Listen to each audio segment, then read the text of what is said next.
Hello and welcome to the webinar, Cuban Resilience, Revolution, Evolution, and Dancing with Change. I will be leading this group to Cuba in January of 2025. And this webinar is just to give you a little understanding, first of all, of a bit of Cuba's history after the revolution and where we will be going and what we'll be seeing when we're down there. I just got back from Havana, putting my fingers on all the details of the trip, so it'll be just perfect for you and finding some wonderful new palladars. So, my name is Wendy Holm. I graduated from UBC with a master's in ag economics back in the day, and more recently took a master's in co-ops from St. Mary's University, and I'm an ag economist and farm journalist. I've been working in Cuba for 22 years, so I know a little bit about the country. And in that time, I've brought 60 groups to Cuba, over 1,000 people, farmers in our elegant transportation on farms. I've taken young chefs to Cuba to work with the young Cuban chefs, and I've brought students teaching them a field studies course in sustainable agriculture for UBC for 8 years. And I have also had the good fortune to lead 2 cooperation projects in Cuba. One to support enhanced dairy production at a cooperative in Mayabeque province, and the other second project to strengthen Cuba's farm co-ops. This is just an example of what we did on the dairy project. We built these rotational pastures. Instead of electric fencing and squares, they're long lines. They remind me of chia pets, but they're legumes that keep the cows in aisles so they can graze them in rotation. So, in 1959, Cuba regained or retained its independence for the first time since they were colonized by the Spanish. It's all about Jose, as you'll see when you go through the countryside. Jose Marti was the philosopher and poet and essayist and revolutionary that upon which all of the principles of the Cuban Revolution were based. In 1959, Cuba, after 3 years of three wars of independence in the 1800s, the United States came in and made Cuba a U.S. protectorate, which it was until the mid-1950s, or actually until 1959. The revolution began in 1955 and triumphed in 1959, and it was a conversion from capitalism and U.S. dictators, U.S.-placed dictators, to socialism. And land reform was a very important part of the Cuban Revolution. They aligned with the former Soviet Union and created large state farms, formed agricultural cooperatives as well at that time, which now are the predominant agricultural organization in Cuba. And the economy was driven by sugar. It had an educated population. The first year of the revolution, following the revolution, was the year of literacy, and Fidel's objective was to bring everyone to a level of literacy, which they did.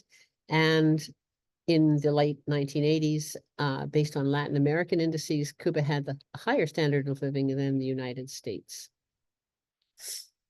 And again, sugar was the dominant driver of the Cuban economy, as it has been for 3 centuries.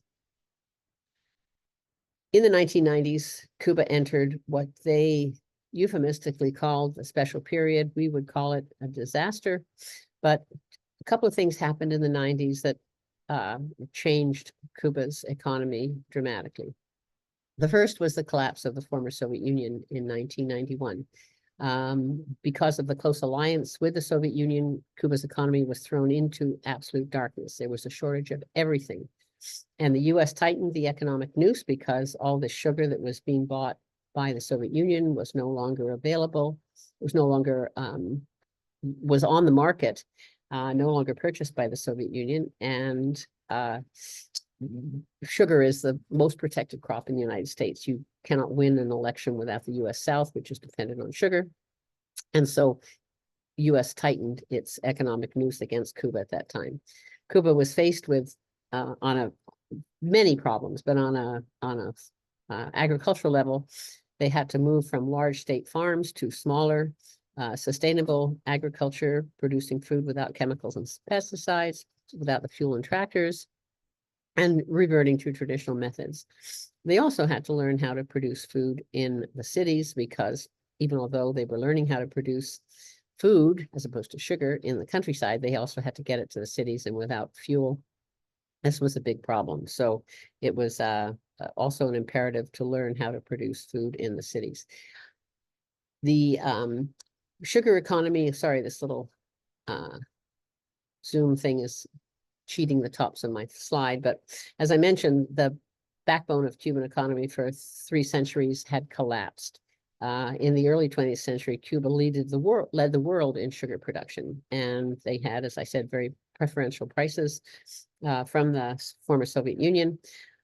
But the Soviet Union collapsed, and then the sugar market tanked, and 95 of 155 Cuban sugar mills closed. This took 62% of the land planted to sugar out of production. They had to find new things to grow there, and they looked at retraining 100,000 workers. It wasn't just the workers, but these sugar mills, the centrales, there was a whole community built around this. So it was not only workers here and there, it was entire communities that had to find new ways to make a living. But again, this Cuban resilience, amazing Cuban resilience, their slogan in the special period was "Si se puede," yes, we can. And we saw this slogan everywhere throughout the Cuban countryside.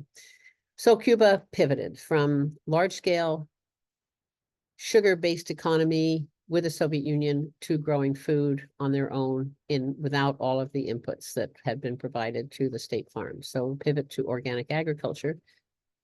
It was possible, in my mind, as an agrologist, because of 6 important factors. One, of course, they had good soil, water, and climate. You couldn't do this without the without that. They had literate farmers. They had scientific capacity. In the 80s, Fidel had decided that they better have the ability to produce food sustainably in case anything happened.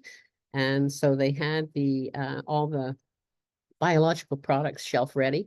They had agricultural extension, which was amazing, to be able to go from taking the problems in the countryside, bringing them to the labs, solving them, bringing the solutions back to the countryside. That's agricultural extension. And Cuba's agricultural extension was just to die for. We should be so lucky to have a 16th of the agricultural extension they have in Cuba. They had one farmer organization, ANAP, which was brought together all of the farm cooperatives in Cuba. And so they were able to speak with one voice. That made a big difference. And again, between ANAP speaking for all the farmers and the farmers being in cooperatives, they were able to move forward together. Instead of having to find an early innovator and then get that person to teach somebody else, they were able to move forward in a concerted way. So the state farms were broken up into one type of state cooperative. The urban agriculture was alive and well in the cities. They were strongly into ecological agriculture and growing food without chemicals. Farmers markets were opened up to make food available to the population in the cities. And so they made this switch from monoculture to diversified and sustainable agriculture virtually overnight. Today, Cuba has cutting edge practices in biological controls. They were awarded the Right Livelihood Award of the Swedish Parliament, which is considered the alternate Nobel Prize for world leadership in organic agriculture. And the person who received that award will be speaking to you when you go down to Cuba to talk about the challenges they faced. The World Wildlife Fund named Cuba the only nation in 2006 to achieve sustainability based on ecological footprint and social development index. And Cuba has retained strong relations with Cuba uninterrupted since 1946. We've had an embassy in Cuba since 1946, and we've been an important trading partner. As I mentioned, ANAP is the National Association of Small Farmers. Those are all of the cooperatives in Cuba. And just because I'm a bit of a numbers nerd, I just want to share with you that cultivated land in Cuba, these CCS, CPA, and UBPC are all cooperatives. And so state farms, in 2016 is the last I have the data from, are only a third of the land in Cuba. The rest is under farm management by 3 different kinds of cooperatives. And again, of those 3 different kinds, the largest kind is more like our co-ops, where independent farmers stand together for sharing equipment and marketing and support from the state. CPAs are more like Hutterite colonies that we have, so they're all working together on one as one unit and sharing the profits collectively. And UBPCs are the larger farms that were converted to state cooperatives. So they are cooperatives, but they're more along the line of the old state style. And again, the ones that are more like our cooperatives, there are 50% of the numbers, and almost 70% of the farmers are in the same type of co-ops that we have. So they went back to traditional methods in the countryside, learning to plow fields with oxen. Old guys came out of the woodwork and showed the younger guys how to train teams to work and at the same time as they were doing that in the countryside, they were producing beautiful green gardens in the city filled with food for the urban population. Here's another one of those in Alomar.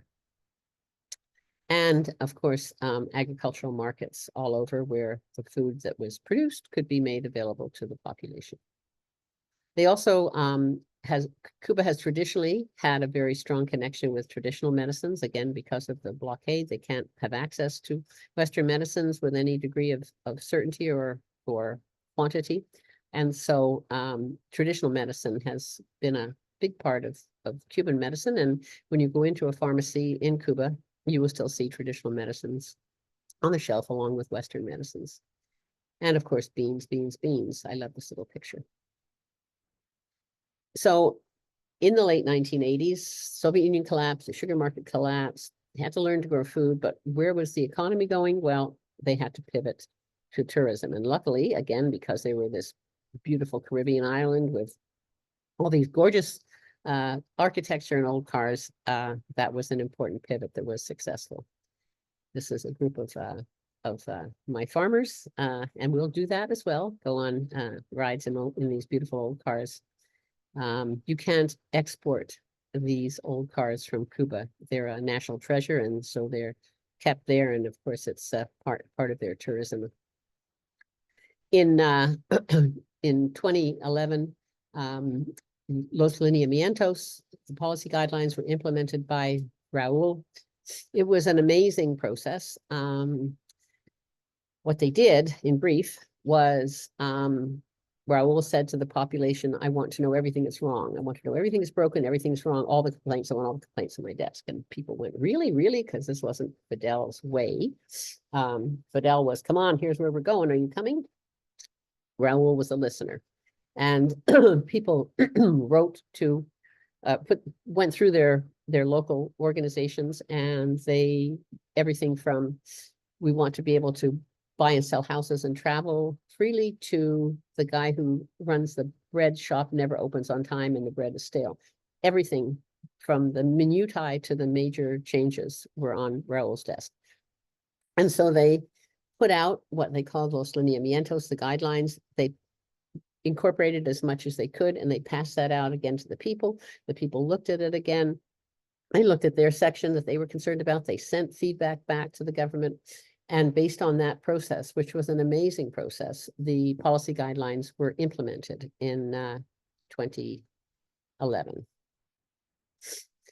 And that opened the door for non-farm cooperatives and for a lot of private enterprises and small micro enterprises in the Cuban economy. It was a major change from everyone working for the state to many people now working for themselves. But there were some more big rocks in the road. In Trump's presidency, 2017 to 2021, Title III of the Helms-Burton Act was signed by Trump. It had never been signed by any US president. And so he banned airlines, cruise ships, people visits, financial transactions, sanctioned 200 Cuban companies for dealing. These are international companies, like the Melia is a hotel chain. The Melia has hotels in Cuba. The American government is saying you are on land that rightfully belongs to Americans, and so we are going to punish you for dealing in Cuba in a variety of ways. And the Melia said, we're happy, we're here, we don't need to be in the United States. But many other international interests pulled back because the last thing they needed was a big fight with the Americans over jurisdiction. So it added major economic tightening of the embargo, which was placed in 1961. These penalties were continued under Biden. COVID then, of course, hit. And if you recall, Cuba's economy was now shifted to tourism. All of a sudden, tourism collapsed. Trump's sanctions are preventing people from having remittances. They're preventing extraterritorial jurisdiction, presumption of extraterritorial jurisdiction. The Americans said, if you're a company in Spain or Turkey or Germany or wherever, if you deal with lands in Cuba that we consider to be our lands, which is almost all of it, then we will sanction you. So it was a very, very difficult time. The third thing that happened was it was Raul's vision to bring together the Cuban peso and the convertible peso, so currency unification in the face of increased sanctions, and COVID wound up to be a great galloping inflation in the country side, which has been very difficult for Cuba. But despite all that, and I pulled a couple of these clips. This was in April of 2020. So the COVID was, I until this last trip, my last trip to Cuba, I came back on the 1st of March, 2020, and that's when COVID had just started. So on the 26th of April already, just a short time, 1,200 healthcare workers were battling COVID in 22 countries that had been requested help from Cuba. In just a month, all of these doctors went out to help the world. And in September 2020, this again, just like 7 months after COVID started, nearly 40 countries across 5 continents received Cuban medics during the pandemic. Cuba has punched far above its weight in medical diplomacy, said Voyager, and I could not agree more. So beyond food, Cuba's sustainability, and I think it's a lesson that we need to learn in terms of our own sustainability. How do we sustain ourselves as societies, as communities? It's really about resilience and the ability to pivot, to go in one direction, things change. Okay, we're ready to go in this direction. And that's been Cuba's story since 1959. This is a May Day celebration. And you know, I like this slide because there's so many young people here. It's challenging for Cuba now because, you know, their grandparents may have been fought in the revolution, but they don't have any real experience of what it was to live before the revolution, to what it was to live under the US dictators, to what they sort of view capitalism. Oh, well, maybe this is where we should be going. And it's a tough time for Cuba because, well, we'll talk more about that on the bus, but it's a very interesting time for Cuba with the Trump sanctions, COVID, and the currency combining, bringing together. It's been hard for Cuba right now. And many young people, talented young people have left, which makes it difficult. So we'll talk more about that on the bus, but I'm going to tell you a little bit now about our trip. And we will be, I hate getting in a place and going the next day. So we will always have 2 nights in our hotels when we're on the road, and we'll be 5 nights in the Hotel Nacional. The Amelia Veradero is absolutely gorgeous hotel. I'm going to move this to the bottom. And we will start our trip there. You'll arrive on a Sunday and you will have the Monday to relax and enjoy the beach. Sunday if you get in early. And I will give a little bit of an introductory lecture to you early enough so it doesn't interfere with some relaxed downtime, beach time. Our next hotel will be the Amelia San Carlos in Cienfuegos. Again, a beautiful, beautiful hotel. The Iberostar Trinidad for 2 nights in Trinidad, another absolutely gorgeous. These are all, look them up. They're just all beautiful and elegant hotels. You'll be very comfortable. And my favorite, the Hotel Nacional in Havana. We're here for 5 nights. There are newer hotels in Havana. There are some very fancy hotels now where, you know, you might as well, you could be in the hotel and you could be in Dubai, you could be anywhere. No, the Hotel Nacional is iconic and you will know you're in Havana when you're in Hotel Nacional, and it's beautiful. And I know you're going to love it. We will be eating in Paladars. I've heard so many times people say, well, you know, the beaches are really nice, but the food is terrible. Well, I think what happens is people go, they choose a holiday and they're going to stay at the beach and they look at the prices and, you know, you can go down there for with air like 1,400 a week, or you can spend 2,400 a week. And so they think, well, beach is beach, and they go to the 3-star hotels on the beach and they wind up with 3-star steam table food. But the food actually throughout Cuba that you're going to have is going to be amazing. And we have cooked with many of the chefs down there. So I know that you're going to love the food. What will we see? Well, we're going to start in Cardenas. And if you can see my little cursor, we're going to go down to, this is just a quick overview, down to the Zapata Peninsula, through Cienfuegos, down to Trinidad, back up to Santa Clara and Havana. So that's this is going to be our little route. And I'll show you a bit more. So again, start at Amelia, go down through the Bay of Pigs, and we'll stop at the Bay of Pigs Museum down there and see. That was a very interesting time in Cuba's history. And we'll be, after we leave Veradero, we will be spending our first night in Cienfuegos. So now this actually, this is an old sugar mill town. So we will visit the museum that is has a lot of really interesting stuff. We'll talk a little bit about the Bay of Pigs. You'll understand it. The Bay of Pigs is often discussed as when Khrushchev put missiles in Cuba aimed at the United States, but that was done because the United States put missiles in Turkey aimed at Moscow.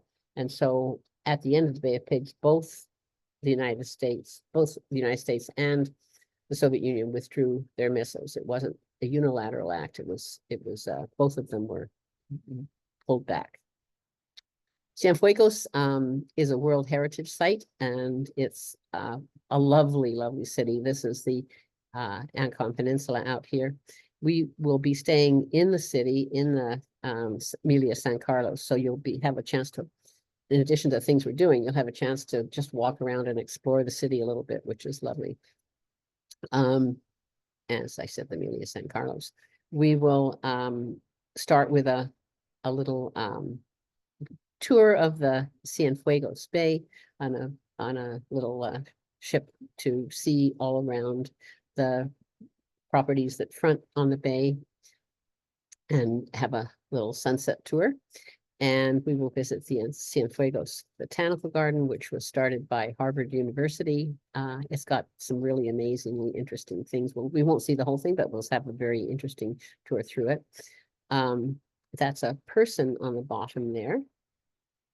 I think it might be me, and that's a ceiba tree. I have a tattoo of that tree on my lower leg. We will visit the Terry Thomas Theater, where Enrico Caruso and Anna Pavlova danced and performed.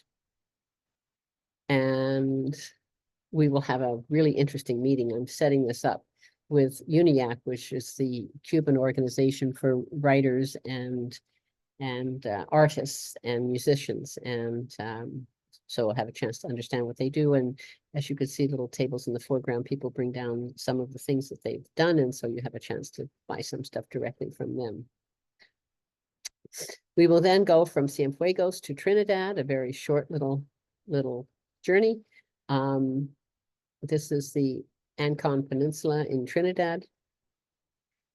And we will, on our way, we will stop at the Codina in the Topes de Cleante. We will have a wonderful pig roast, and we will walk through botanical gardens and orchid gardens. It's just a lovely lunch on our way to Trinidad. And here's some of the little tour through the gardens on our way back for lunch. And they have ginsella. This is ginger root and vitamin R, and you will have a lot of offerings of vitamin R. Vitamin R, of course, is rum. Trinidad is a UNESCO World Heritage Site. It was founded in 1514. And this is a view from our bus window going into Trinidad. It is a city of beautiful clay roofs and probably one of the more picturesque cities in all of Cuba. With the beautiful bell towers and all the lovely these windows. Somebody said there must be a lot of crime here. Well, actually, the windows are like this so they could be left open all the time, and it lets the fresh air into the houses. And women back in the day, colonial days, used to sit in the window and fan themselves. This again is our where we are staying in Trinidad. We have Eurostar. This is a bit fuzzy, but we'll have one lovely dinner in the Eurostar and another one in a Paladar when we're there. And that's the lobby. If this little train is running, we will take it. Otherwise, we will take the bus to the Valley of the Sugar Mills and have a little tour of what the sugar mills were like there, and a little explanation of sugar as the driver of the economy in Trinidad. All of the beautiful big houses around the square were sugar barons that were making their money in the Valley de los Ingenios and building their capital in Trinidad. From Trinidad, we will go through Santa Clara to Havana. And we will stop at Che Guevara's monument. It's beautiful. It's a brief stop.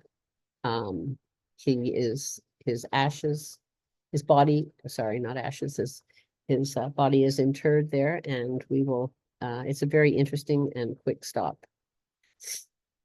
And we will arrive at the Hotel National. The Hotel National has its own Parisian cabaret. We will have, because it's been a bus day, we will have dinner in the lovely restaurant in the Hotel National. And then another night, we will all have tickets to the Parisian cabaret. We will go for, obviously, some rides in beautiful convertibles. This is Revolution Square. That's Camilo Cienfuegos on the building. We will visit Old Havana, go through, and here these are street markets. We will stop at this beautiful market, 19 and B in Vedado, and have a walk through. We will go to an beautiful orchid garden, which is part of the UNESCO Biosphere Reserve in Saroa. And that is going to be on our way to Finca Marta. If you Google only one thing from this webinar, Google Finca Marta, M-A-R-T-A, not Martha, Marta. This is my friend, Fernando Funes, and he is the son of the man that who will speak to you, who received the Right Livelihood Award of the Swedish Parliament. Marta was his mother's name. He and his mom had wanted to build this beautiful garden. He is a PhD. He's he lectures at Harvard. He's gone around the world. This is his passion and his love, and we will visit Finca Marta and hear from him all about why he is doing this and what he is doing it for. And in fact, he's providing all of these beautiful vegetables to the Paladars in Havana City. And this is in his little barn on the property. You will have a wonderful opportunity to see the amazing architecture of Havana. This is the Grand Theater of Havana. I'm going to see if we can possibly find, it's the home of the Cuban Ballet, possibly National Ballet of Cuba, possibly find a performance while we're down there. If there is, we'll be at it. And of course, Havana, I love Havana. There's all these city streets and narrow little alleyways and beautiful places to explore. And again, Jose Marti is everywhere. This is Plaza de la Catedral in one of the 5 principal squares of Havana. We will visit the Museum of Fine Arts. It's got all of the important Cuban art from when they could start collecting it, and it's a lovely, open, very, very easily accessible museum, and we'll visit that when we're in Havana. Here's a couple of examples of their art that you'll see. And, you know, beyond the Museum of Belle Arts, Havana is a city of street art, and this is just one of my favorite sculptures. Fronting on the Malecon, there was a storm in the United States, and there was big water coming over the Malecon, and this beautiful woman's face is just staring out to sea.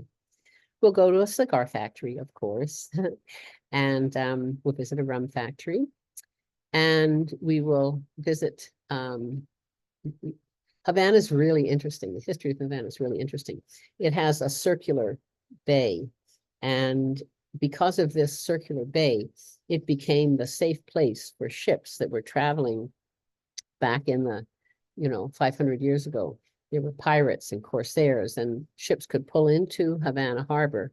There was a fort on either side of the mouth of the harbor, and that kept the ships protected. And that's why Havana is now 504 years old as a city, and it origined in this the geological advantage it had by being a protected port. So we'll learn about that. We'll visit this old castle.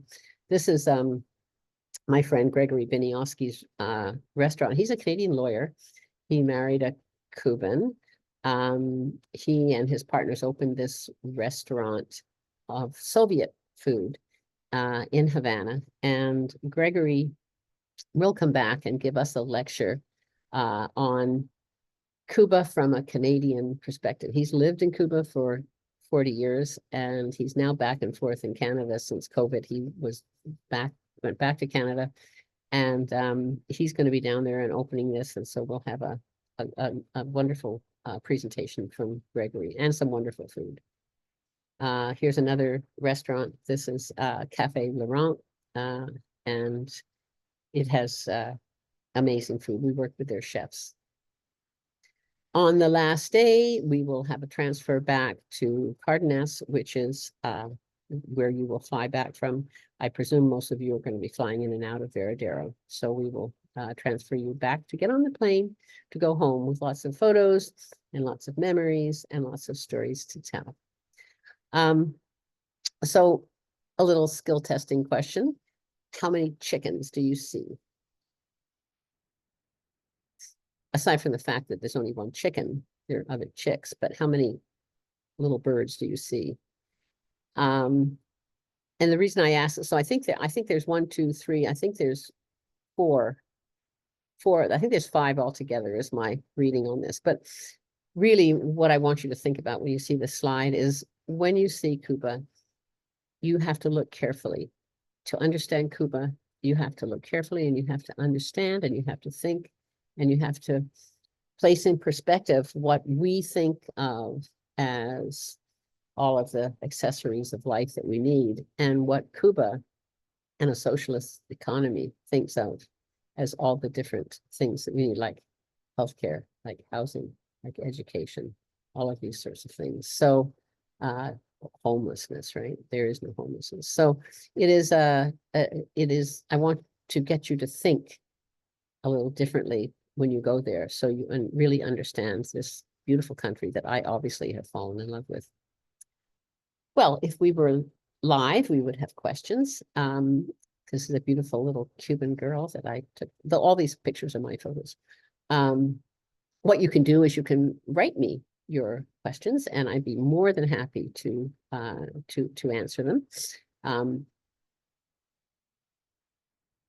My email, I hope it's on the last slide. Let's see here. So the date of the trip is the 26th of January to the 6th of February next year.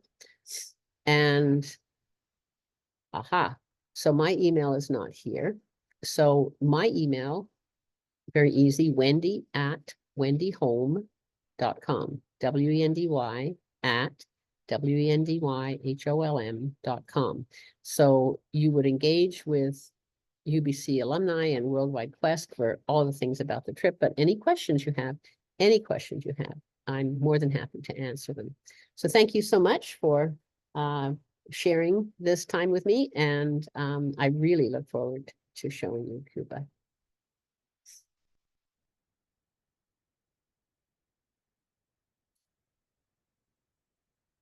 Bye.